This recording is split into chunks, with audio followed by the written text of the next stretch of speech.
Good day everyone! Before I start this lesson, let me first introduce myself to all of you.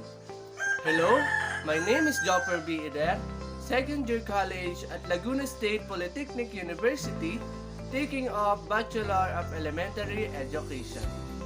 In this video, is all about science, technology, and society, focusing on the topic about when human and technology cross.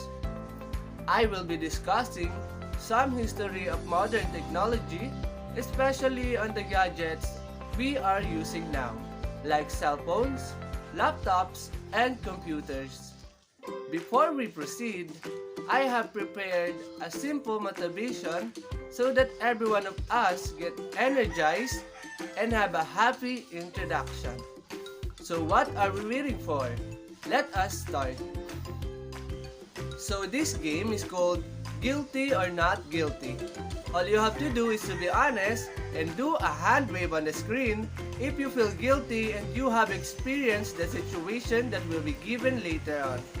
And smile or do nothing if you are not guilty and you haven't yet done the situation. Okay, let us start.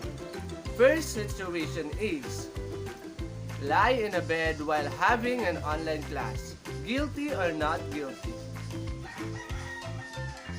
Number 2. Eating while attending online class. Guilty or not guilty? Number 3. Fall asleep during online class. Guilty or not guilty? Number 4. In an outing or swimming, party, or attending any occasions while having online class. Guilty or not guilty? And number 5. Pinned my crush on Google Meet while the camera is open or even if not. Guilty or not guilty? Okay, thank you everyone for your participation. Hope you enjoyed it. And now, let us proceed to our discussion. Our lesson objectives are: number 1, discuss what happens when technology and humanity cross by specific examples.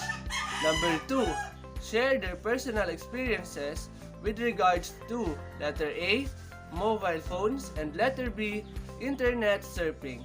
And number 3, explain how TVs, mobile phones, computers, and laptops became a necessity. Since we already know our lesson objectives, let us now proceed to our discussion. Technology came from the Greek word techne, which means art, and logos, which means word, meaning discourse on arts.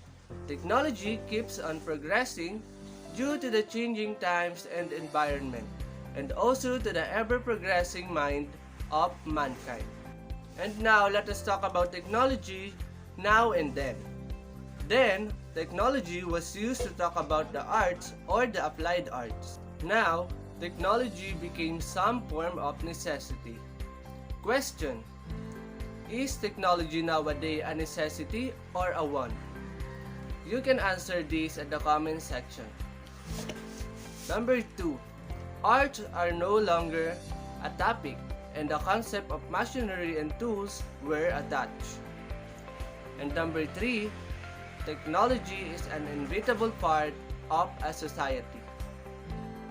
Here are some advantages and disadvantages of technology. Advantages. Number 1, technology makes our life more convenient. Number 2, it makes us happy. And number 3, it gives pleasure and entertainment. And the disadvantages of technology are: number 1, almost all activities requires the use of technology. Number 2, technology has become a necessity. And number 3, make people experience ethical dilemmas. And now, let us talk about the product of technology, how they was created and invented, especially the TV set, mobile phone, laptop, and computers.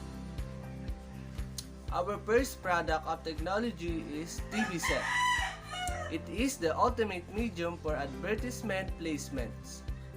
In 1880s, Paul Gottlieb Nipkow was successful in his attempt to send images through the wires with the aid of a rotating metal disc known as electric telescope.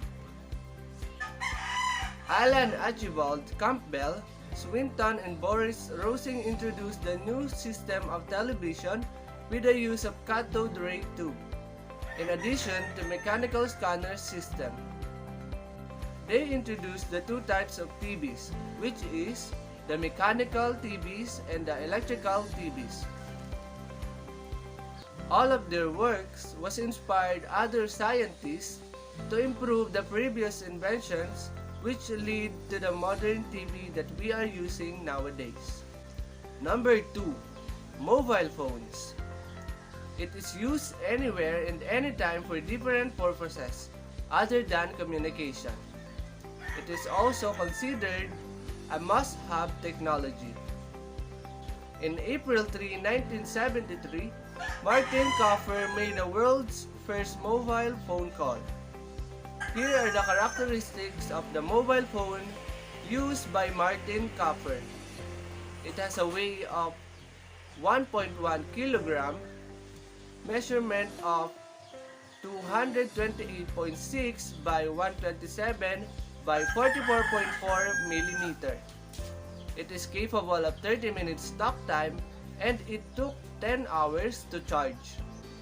In 1983, Motorola made their first commercial mobile phone available to the public known as the Motorola Dynatac 8000X. And our third product of technology is computer and laptop.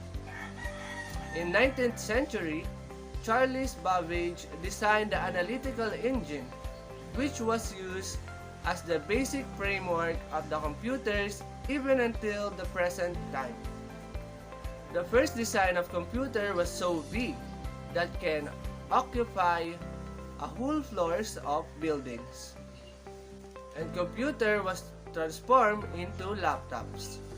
In April 1981, Osborne 1 was the first true portable computer that was released. On this time, it is also the start of evolution of laptops. Here are the roles that played by each product of technology. From TVs, letter A, platform for advertisement and information dissemination. Letter B, serves as a recreational activity. Letter C, stress reliever to most families. Letter D, platform for different propagandas and advocacies. Letter E, a way of bonding with one's family members. Here are the roles of mobile phones. Letter A, primarily used for communication. Letter B, surfing. Letter C, photography.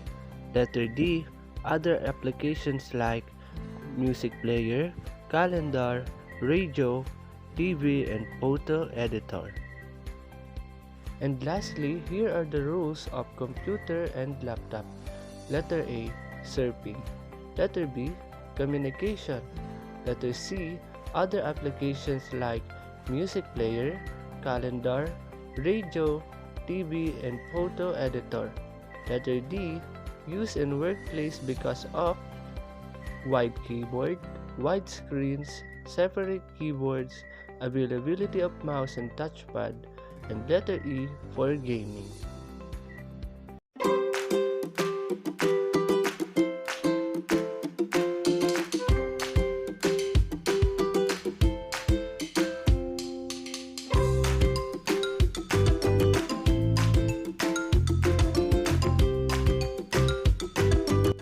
That is all for this video and I hope you learned something and thank you for your cooperation. Bye bye!